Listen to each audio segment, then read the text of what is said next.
Welcome to Stab the Dragon, episode number 109, and cultural commentary or DragonFire number 10, maybe? I've not kept a good count of these social commentaries, but today I need to discuss the mass shooting at Cleveland, Texas on Friday, April 28th, 2023. We're now having 2 to 3 of these mass shootings every week. But this one struck me as odd or unusual in some ways, hence this commentary. First of all, the facts. Last Friday, April 28th, at a little past 10 p.m. in a rural community of Cleveland, Texas, northeast of Houston, a Wilson Garcia politely asked his neighbor, Francisco Oropeza, an illegal alien from Mexico who had been deported 4 previous times. He asked him to stop shooting his alleged AR-15 rifle in his yard as Garcia's 1-month-old baby was trying to sleep. Oropeza replied that it was his yard and he could do whatever he wanted. He'd also been drinking. Garcia, alcohol and guns. Yeah, bad combination. Garcia and others called the police multiple times, but after about 15 or 20 minutes, Oropeza reloaded and came next door and started shooting. Now, first of all, let me insert this. That county, San Jacinto County, I believe it is, was largely rural and not very wealthy, and the sheriff's department had 2 deputies on duty during that time. And the deputies were involved in another crime going on in the opposite end of the county, an armed robbery or something like that. And so, the response here, people say, well, why didn't the cops get there sooner? They got there as fast as they could under the circumstances, right? So I don't even want to be blaming the police for this, but I will make a point about this 15 to 20 minute thing later. Now, Oropeza came next door, started shooting. 5 of the various accounts say 10 to 15 people living in Garcia's house. 5 of them were shot execution style in the head or neck. All died. Oropeza then fled. I think I'm going to change his name to Oropeza. There you go, Oropeza. The dead are Garcia's wife, Sonia Argentina Guzman, 25, Diana Velasquez Alvarado, 21, and her sister, 31-year-old Julissa Molina Rivera, 18-year-old Jose Jonathan Cesarez, and 3rd grader Daniel Enrique Lazo. And none of these people have the same last names, but there's wives and husbands and children, so I'm not sure how the names work. Now, according to Governor Abbott's office, which initially said all 5 of the dead were illegal aliens, now it's down to 4 of them were illegal aliens. One of them was maybe born in America, who knows. But all are from Honduras, it says.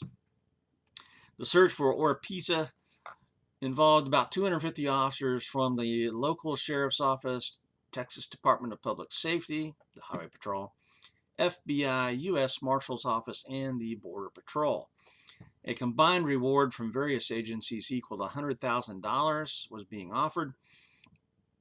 Oropeza was caught and arrested Tuesday at 6:15 p.m. May the 2nd in Cut and Shoot, Texas, near Conroe, about 11 miles from the crime scene. He was cowering in a closet underneath a woman's dirty laundry.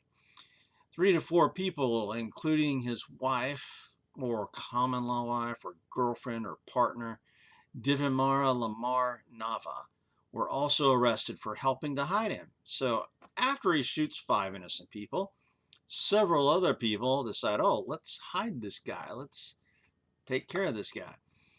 His wife, Nava, had filed for a restraining order against him last year, so apparently he was violent towards her. There you go. One source also said that Oropeza had lived in this house for 5 or 6 years and he had a horse or 2. Really? Illegal aliens own houses and have horses? Oropeza had been deported 4 times. Let me emphasize that. The shooter had a shrine in his home. Here's the interesting part. This is why I'm doing this commentary. The shooter had a shrine in his home for Nuestra Señora de la Santa Muerte. I think I said that right. Our Lady of Holy Death is what that means. Oh, that sounds attractive. His shrine had statues of the saint, offerings of $2 bills. Who has $2 bills anymore? I guess drug guys have $2 bills. Flowers, and of course, drugs. And this is a thing you give, and there's candles burning, right? And different colors of the candles mean different things that you want the saint of death to do for you. This cult is a syncretistic cult of folk Catholicism combined with some ancient Aztec or Mayan religious stuff that goes back hundreds of years, right? It worships death. Now this saint of death, different people worship it for different reasons. Say it can be a saint of love. You want to cast a love spell on somebody, or saint of, in this case, a saint of protection against death. Because, oh, I've killed people, now I need protection, right? And so, well, this cult regained some popularity in the middle of the 20th century and is now, get this, the fastest growing cult in the Americas. We're talking North, Central, and South America. Tens of thousands of followers have entered the USA in the past 20 years. Oh, you think? It is popular in the drug cartels because it worships violence. It's popular in prisons. Now, this book, Devoted to Death, Santa Maria the Skeleton Saint, 2nd edition, by Dr. R. Andrew Chestnut, Oxford University Press, 2018, is all about this cult. And boy, I've been reading this today and found some interesting stuff. So just let me read a couple of brief passages here.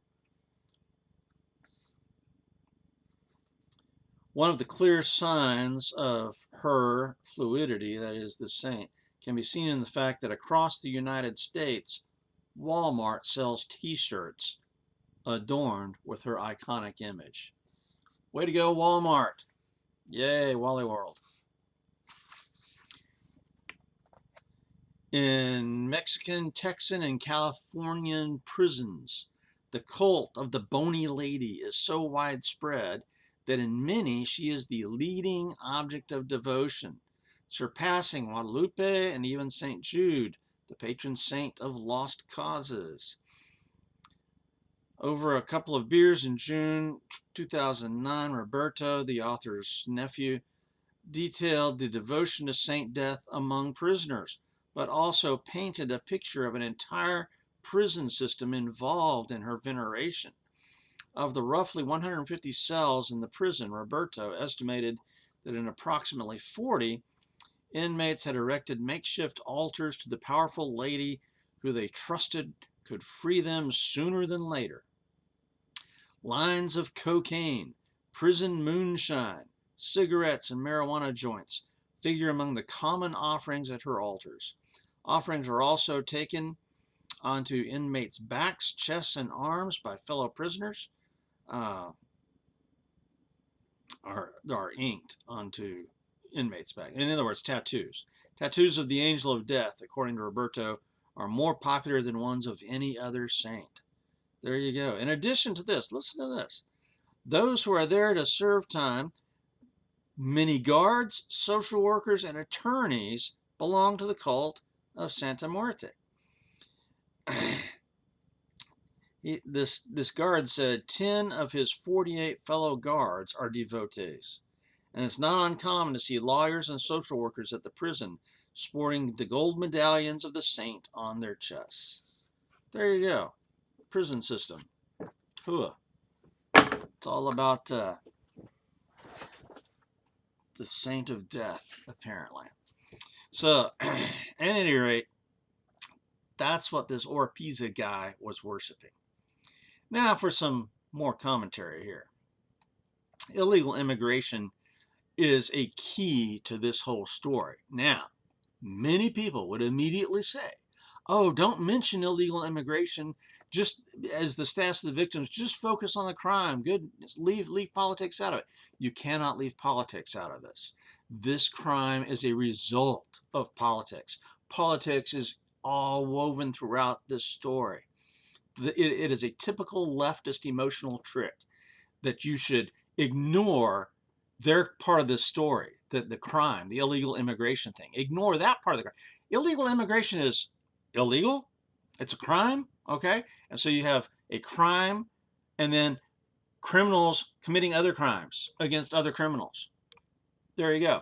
Yes, the crime is horrible. It's horrific. I feel bad for those people and anybody who knew them and loved them. However, this crime is a direct result of the open borders policy that the Marxist Democrats have achieved. I'm tired of hearing conservative commentators say things like, well, President Biden's border policy is a failure. No. Biden's border policy is an overwhelming success. Success and failure depends on your goals. In conservative circles, we think it's a failure. No, it is a success because the Biden's policy is open borders. They want unrestricted access to Americans' goods, to America's government stuff, free stuff, right? They want illegal immigrants here. It's achieving the intended purposes. They have been very successful. So this is a successful policy for the Marxist Democrats. So the real question then is, what are these goals of the Marxist Democrats, the Obama-Biden goals of the border? Here we go. There's, 5 or 6 of these, maybe 7 or 8. 1, politically, they know that illegals will overwhelmingly vote Marxist Democrat, and so an open border means more Marxist Democrat votes, particularly in Texas, that they want to turn from red to blue. They want to swing Texas to the Dems. 2, open borders promotes social justice. The Marxist Dems who read Marxist Howard Zinn in college and who support the 1619 Project, Communist Project, believe that white Europeans, WASPs for short, stole this land from the Indians and Mexicans, so it's only fair to allow them back in, free of charge. 3, there's a racial aspect of this. The Marxist Dems believe white people are bad, the source of all evil in the world, and so these Marxist Dems, who are overwhelmingly white, have white guilt. So they promote the browning of America, America with a K, with their immigration policy. And this goes back all the way to the 1960s and Ted Kennedy, so 60 years ago. The left, fourth, have long been internationalists. They hate nations. They hate nationalism. They hate borders. They want all borders, or at least the borders of European-based countries, to be open. They want nation states to go away and have one world federation, one world government. They love the United Nations. They want more of it. 5, the Marxists hate Christ, hate Christianity, hate the church, hate the Bible, and therefore they want more Muslims, atheists, and death cult devil worshippers in the country to negate the influence of the Christians and the WASPs, white Anglo-Saxon Protestants. 6, the left knows the open border comes with a heavy price in money, and they are fine with that because the left wants the economy to crash.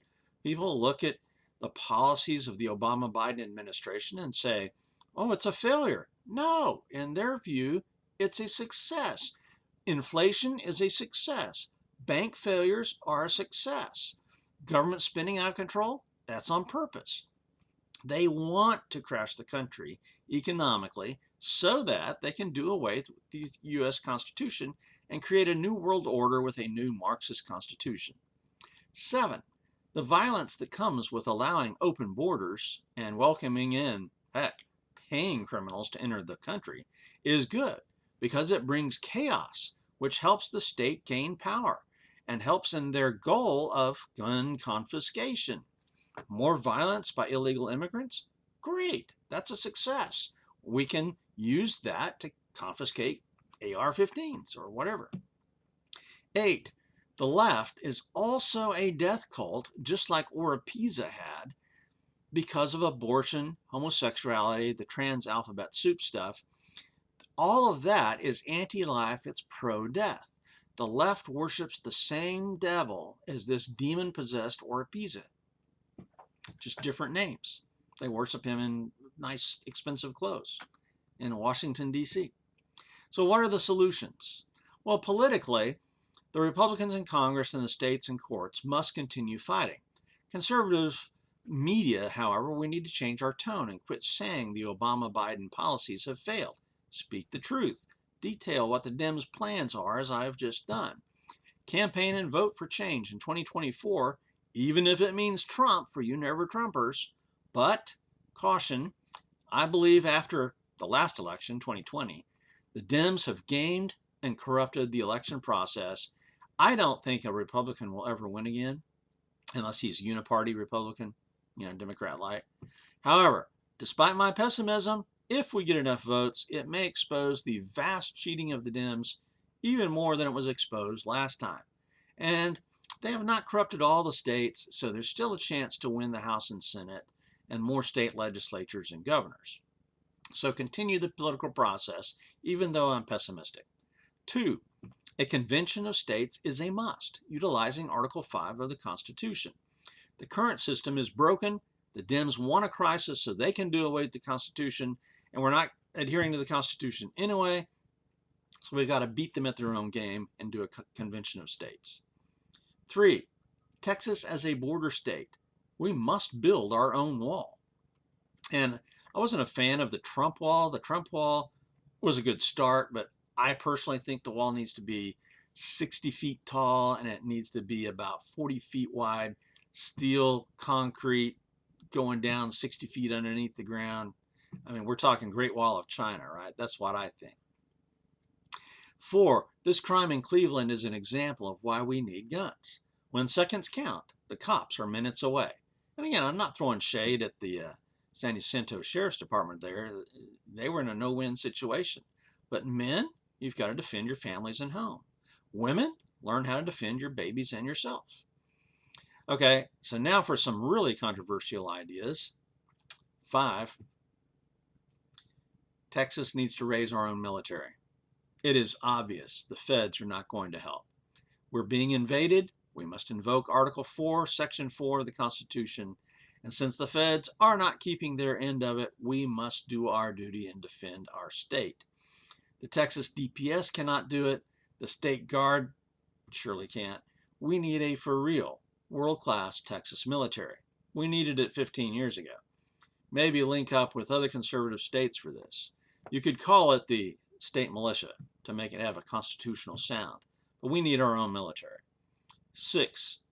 This entire horrific crime is a sign and symptom of the spiritual warfare that is raging in our day. You've got a demon worshiper with idols to a demon in his house, committing an outrageous murder of 5 people. This should not be ignored. This demon worshiper is in this country solely because of the Marxist Democrats' policies. And they worship the same false gods, just different names and wearing different clothes. Funny how the dark side, the demonic side, is out to destroy America and Western civilization and Christianity. There's a link there. This entire situation might be a great illustration of why Christian nationalism is a good idea. And don't be getting the idea that we want white Christian nationalism. I don't care what color your skin is. You could be pink with purple polka dots. I don't care. It's the heart and mind that matter. Culture is more important than race. 8. To further that goal and to defeat the demonic plans of the left, we should give a strong political fight, as mentioned above, but also pray, evangelize, share the gospel, invite people to church, live our lives with excellence as examples to the world, be that city on a hill that John Winthrop once spoke of 400 years ago. Laws and good policies are important, but only the gospel can truly and fundamentally change lives. This is Stab the Dragon, out here.